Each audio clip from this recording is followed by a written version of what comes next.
گجرات میں زلزلہ آیا تھا، کچھ لوگوں کو یاد ہوگا، بہت بھیانک زلزلہ سن 2001 یا 2002 میں، غالباً 1 میں آیا تھا.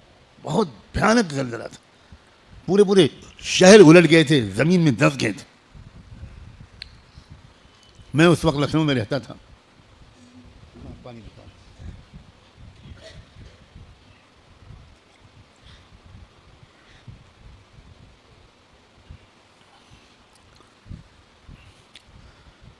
اللہ کی توفیق سے میں لمبا سفر کر کے گجرات گیا.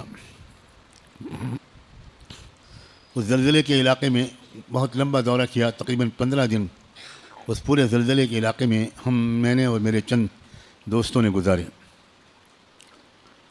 عجیب قیامت کے منظر اس وقت دیکھنے کو ملے. پورے گاؤں میں ایک انسان زندہ نہیں بچا. ہمارے تبلیغ کے احباب، گجرات کے ذمہ داران اور گجرات کے مدرسے کو ذمہ داران نے بڑا زبردست کام کیا.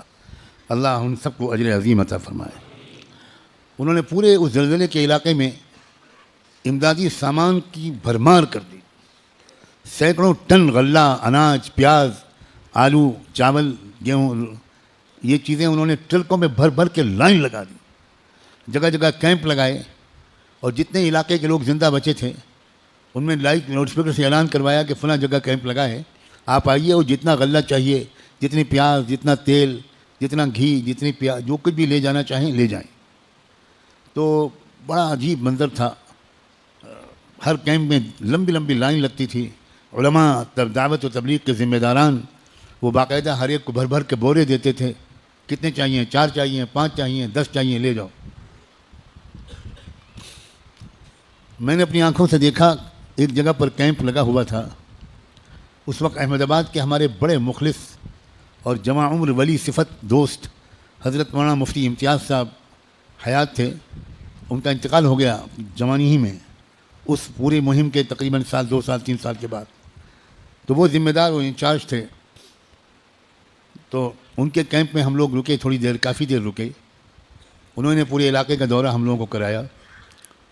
ہماری آنکھوں کے سامنے انڈین آرمی کا، فوج کا خالی ٹرک آیا اور اس میں سے فوجی افسران آئے اور کیمپ میں آئے کر انہوں نے بڑے ادب سے سلام کیا اور یہ کہا کہ آرمی کی سپلائی رک گئی ہے، شاید کل یا پرسوں ہمارا جو سامان آ رہا ہے پہنچ پائے گا. تو آپ کے یہاں پتہ چلا کہ سامان ہے تو آپ ہم کو دے سکتے ہیں. اللہ کا شکر ہے، مولویوں، تبلیغی ساتھیوں نے ان سے کہا کہ 1 ٹرک، 2 ٹرک، 3 ٹرک، جتنا چاہیں آپ، ہمارے لوگ آپ کے ٹرکوں میں سامان رکھ دیں گے اور آپ کا احسان مانیں گے کہ آپ نے اس گاؤں تک ہم کو جانے کی زحمت سے بچا لیا، خود لے جائیے. انڈین آرمی کا کرنل، اس کی آنکھ میں آنسو تھے اور اس نے یہ تک کہہ دیا کہ صاحب میں آپ سے نمسکار کر کے کہنا چاہتا ہوں، آج نہیں تو کل اس دیش کو آپ ہی لوگ بچا پائیں گے.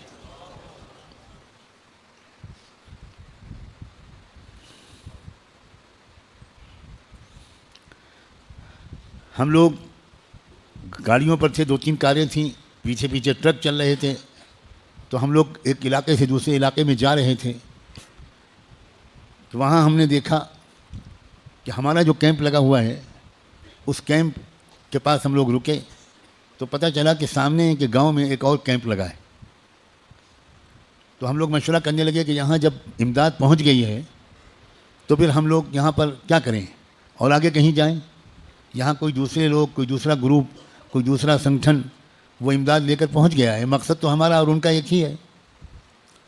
تو مفتی صاحب نے کہا کہ ٹھہر جائیے، تھوڑا رک جائیے، اتنا لمبا سفر کر کے آئے ہیں، یہاں ساتھیوں نے کھانے کا انتظام بھی کیا ہے، نماز باجماعت ہو جائے گی، اس کے بعد آگے چلیں گے. ہم نے کہا بہت اچھا. وہی ہمارے قافلے کے امیر تھے. تھوڑی دیر کے بعد ہم لوگ گاڑی میں بیٹھ کر روانہ ہوئے تو مفتی صاحب نے کہا کہ تھوڑی دیر اس کیمپ کے قریب چل کے دیکھتے ہیں کون لوگ ہیں، کیا کر رہے ہیں، اس کے بعد چلتے ہیں. ہم نے کہا بہت اچھا. جو قریب پہنچے تو گاڑی تھوڑی روکی تو کچھ آوازیں کان میں آئیں. وہ لائن لگے ہوئے تھے گاؤں کے لوگ اور اسٹیج پر لوگ تھے جو باکس دے رہے تھے سامان کا. ہر باکس میں دال، چاول، تیل، پیاز وغیرہ رہا ہوگا. تو وہ لوگ آتے تھے اسٹیج پر اور ان کو وہ باکس دیتے تھے اور فوٹو کھینچتا تھا اور وہ چلے جاتے تھے. ایک چھوٹا بچہ 12 سال کا یا شاید اس سے بھی کم کا، کرتا پاجامہ پہنے ہوئے تھا، ٹوپی لگائے ہوئے تھے، وہ بھی لائن میں لگا ہوا تھا۔ وہ بیچارہ اپنی باری جب آئی تو وہ بھی آ گیا سامان لینے۔ اس کو ان لوگوں نے اسٹیج پر بلایا اور سامان کے بجائے پہلے کان میں اس سے کچھ کہا، تو ہم لوگوں نے تو کچھ سنا نہیں، آواز تو آئی نہیں، خالی اتنا ہم نے دیکھا کہ وہ لڑکا اسٹیج سے کودا اور بھاگتا ہوا، کچھ چلاتا ہوا وہ بھاگا کچھ لیے بغیر۔ ہم نے مفتی صاحب نے کہا کہ حضرت آپ نے سنا کہ کیا کہہ رہا ہے وہ؟ میں نے کہا نہیں، میری تو کان میں آواز پوری نہیں آئی۔ اس نے کہا وہ کلمہ پڑھتا ہوا بھاگا ہے۔ میں نے مفتی صاحب سے کہا گاڑی فوراً دوڑائیے اور ہم کو اس بچے سے ملنا ہے، اس سے پوچھنا کہ کیا ہوا بیٹا تمہارے ساتھ۔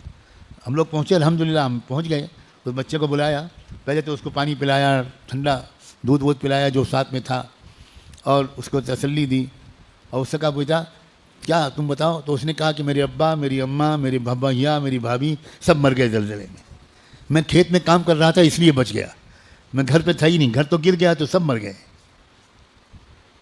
اب کوئی میرے سر پر نہیں ہے۔ تو کیا ہوا تم بیٹا، تم سامان لیا نہیں، تم سامان لیے بغیر چلے گئے؟ تو انہوں نے کہا کہ اس بچے نے کہا کہ ہم کو جب سامان دینے لگے وہ، تو انہوں نے ہم سے کان میں کہا کہ پہلے ایک بار کہہ دو جے شری رام۔ تو میں نے بجائے اس کے کہ یہ کہتا میں بھاگا کلمہ پڑھتا ہوا، لا الہ الا اللہ، لا الہ الا اللہ، لا الہ الا اللہ، میں کلمہ پڑھتے ہوئے بھاگا کہ اماں ابا تو گئے تو کیا اب ایمان بھی جائے گا؟ اللہ اکبر۔ اس بچے کو میں نے بہت لپٹایا، بہت پیار کیا، اس کی پیشانی چومی۔ بیٹا تمہارے اندر یہ خیال کیسے آ گیا؟ اب یہ غور سے سنو، وہ کسی اسکول کا پڑھا ہوا نہیں تھا۔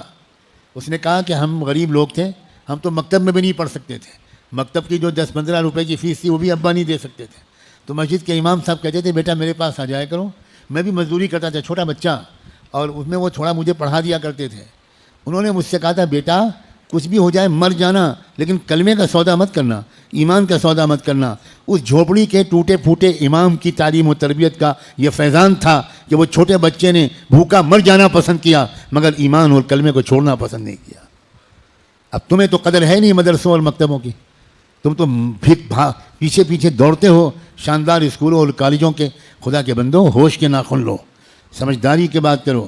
حضرت لقمان کو خطرہ تھا میرا بچہ کہیں ماحول کے اثر سے شرک قبول نہ کر لے، ہمیں اور آپ کو خطرہ نہیں ہے، حضرت لقمان کو خطرہ تھا، اور ہم مطمئن ہیں کہ ہمارا بچہ کبھی نہیں گمراہ ہوگا۔